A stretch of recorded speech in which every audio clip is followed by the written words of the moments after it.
After being released in November of 1991 in Japan, the first Zelda game for the Super Nintendo Entertainment System, The Legend of Zelda: A Link to the Past, was a commercial success. It topped the charts of the most widely read and well-renowned Japanese video game magazine, Famitsu, being the first game to receive a near-perfect score of 39 out of 40, as well as being the best-selling game of 1991 and the third best-selling game of 1992, selling a total of 6.5 million units as of 2004, with the SNES release selling a total of 4.61 million units alone in that same time frame. The game was incredibly successful, so successful in fact that it got a manga. Or two. Or three. That's right, 3 separate adaptations from 3 separate mangaka. Today we are checking out the adaptation by Shotaro Ishinomori, a very important and influential figure in manga, anime, and tokusatsu. You may know him from his more popular work, including the manga Cyborg 009 and the tokusatsu Kamen Rider and Super Sentai, the latter of which was adapted as Power Rangers in the West. He also worked on the Legend of Zelda: A Link to the Past comic, which is often called a manga, like right now for example, despite originally being released in English in the United States. Though by modern day standards it's considered to be an originally English language manga, or OEL manga for short.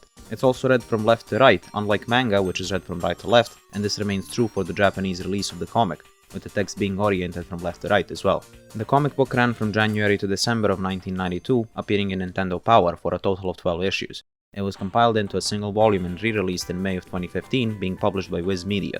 Also, unlike most manga, the comic is also fully colored, which was a surprise when I first read it, though I suppose that was to be expected, since it originally appeared in Nintendo Power. Anyways, enough of that boring introductory mumbo-jumbo that nobody gives a crap about other than me. I know what you're here for. You're interested in the comic itself, the story, the characters, and how well Ishinomori adapted the beloved story of A Link to the Past in this comic. Though I'm sorry to disappoint you, because this is not a speed reading. I'm not gonna summarize everything that happens in this comic because 1. The video will be insanely long, and 2. You can just read the comic yourself. So I'll talk about the things that stood out to me when reading it, the things I liked, the things I didn't like, etc. I gotta say, I was kinda caught off guard by the fact that Link can actually speak here. I mean, I suppose I should have expected that, since he can also speak in the Valiant comics, the TV show, the CDI games, but at this point I'm so used to Nintendo protagonists not being able to speak that I'm more surprised by them being able to speak than not. I really enjoyed Link's character here. I was never really a fan of the silent protagonist trope. I mean, I don't mind it, but I like it when the main character is talkative, though I suppose it depends on the type of story you're trying to tell. Though I think when it comes to the comics, Link being silent would be pretty weird, so again, I should have seen this coming. Link acts like your typical protagonist here. He starts out naive and clueless on his role in the story, what he's supposed to do exactly, but by the time the story is over, he develops into the legendary hero of Hyrule from the game. The comic only runs for 12 chapters, each of which is around 15 pages long, so there isn't that much time to make Link's transformation from a bumbling idiot to a hero feel super organic, but I think the comic does a good job with it. Link's characterization is pretty good as well. He does what's right because it's the right thing to do, no questions asked. He's also very courageous, which is really important. Several people commented on the Link to the Past video stating how courage and fear aren't opposites, because courage is being scared to keep on pushing forward, but doing it anyways. And I feel like that's portrayed pretty well here. Despite being scared to death, Link continues to push forward, because it's the right thing to do. Link's uncle's death is also given a better portrayal here. In the game, Link finds his uncle in the first room of the sewers, and it looks like he got beaten up by an enemy in the room next to this one.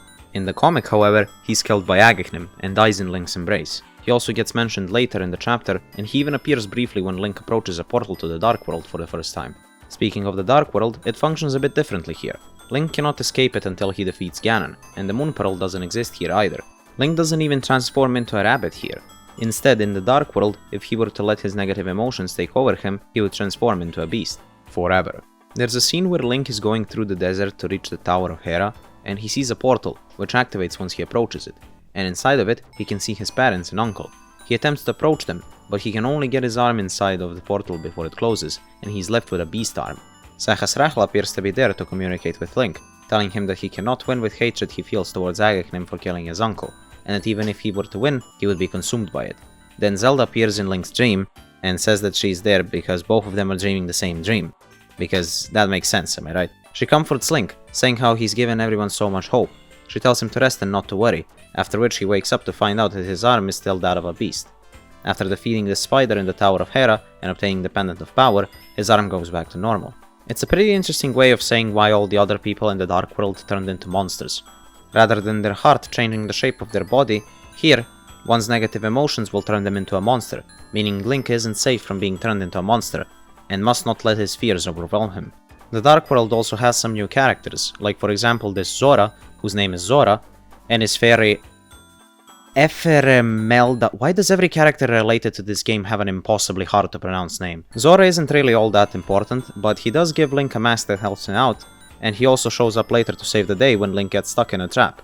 Epheremelda becomes Link's companion and follows him for the journey, helping him out whenever she can. Epheremelda is your typical, I guess you could call it, tutorial character. She tells Link, and therefore the reader, about the obstacles that Link is currently facing, and helps him overcome them occasionally. There's Rome, this guy with a big ass nose who can turn into a Thunderbird-esque thing. He's in possession of the Silver Arrow, called the Enchanted Arrow here, the only thing that can kill Ganon. He believes that he's the only one who should be allowed to kill Ganon, and he fights Link in order to get the Master Sword from him. He also says how everyone is probably losing their shit because the legendary hero of Hyrule is so incompetent that he lets Zelda get captured and transported to the Dark World. Link tells him that he's coping hard, and Rome is all like, yeah, whatever helps you sleep at night, man. He shows up later to save Link when he's fighting the Trinex in Turtle Rock. He also kills Agahnim, but is killed in the process, after which Ganon shows up and Link has to fight him alone. Link can also use this Comfork, an item that doesn't actually appear in the game, to communicate with the Light World. It essentially replaces the mirror here. He also finds out that things that happen in the Light World affect what happens in the Dark World and vice versa. There's also this moment where people can just see into the Dark World through this one well, and there's no explanation as to why that's the case. Overall, the story here is enjoyable. It has plot holes here and there, but it's still a fun little adventure, and I can imagine how cool it must have been reading this back in 1992. And I can guess that this must have been a lot of people's first introduction to A Link to the Past, since overseas, this comic came out before the game. And hey, it might have even been some people's first introduction to Zelda in general. The artwork here is also really nice. I love the way the Master Sword is drawn here especially. I don't know how many artists there are in my audience, but if you haven't yet, try drawing the Master Sword. This weapon's design is so cool and it's really fun to draw. I can imagine Ishinomori also had a lot of fun drawing it in this adaptation. Ishinomori has this goofy art style with a lot of exaggerated facial expressions, and I live for that sort of stuff. Even though the story of the century is supposed to be serious, I don't mind this more nonchalant approach to it. I think the comic is charming and really enjoyable, though it suffers from being too directionless, I guess. Like, I don't want to focus on this too hard because, like, it's a children's comic, it doesn't really matter. But, you know, it feels like it's a little bit too short. Like, the comic has pacing issues. Things happen too quickly or aren't really explained at times. Each chapter is basically one dungeon, and the chapters are only like 16 pages long on average, and I feel like that just isn't enough time for each one. The panels are also like really big, like 5 or 6 of them will take up the entire page, and this is like A4 format that we're talking about. And I feel like that just kind of drags the comic down because there just isn't enough time for everything. Again, it's a children's comic, like, it doesn't really matter much, but I feel like Kajiba did a much better job with adapting the story into a manga, though we'll talk about that some other time.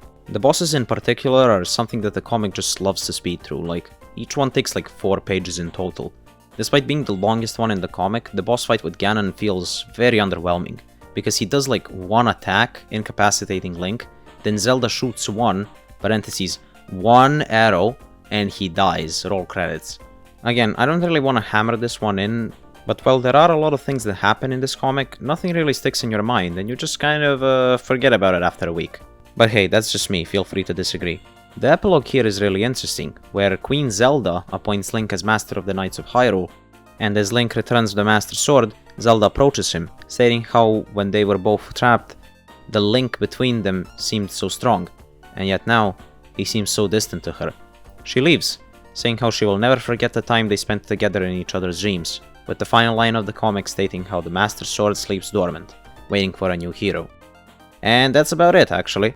I know the video was kinda short, but there isn't that much more to it. I mean, it's only like 200 pages long, and you can read it in less than an hour.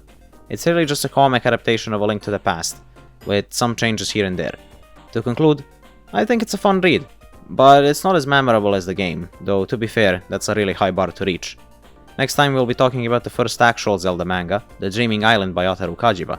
I was thinking about talking about Triforce of the Gods first, but I figured, hey, this one came out first, and besides, I would be covering Triforce of the Gods right after anyways, so I suppose it doesn't really matter.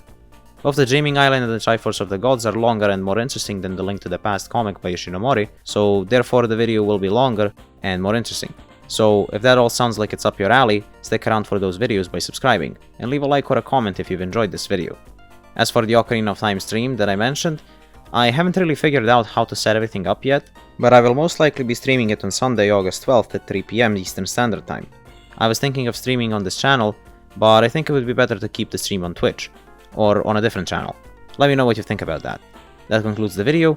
My name is Kem, thank you for watching, and I'll hopefully see you next time.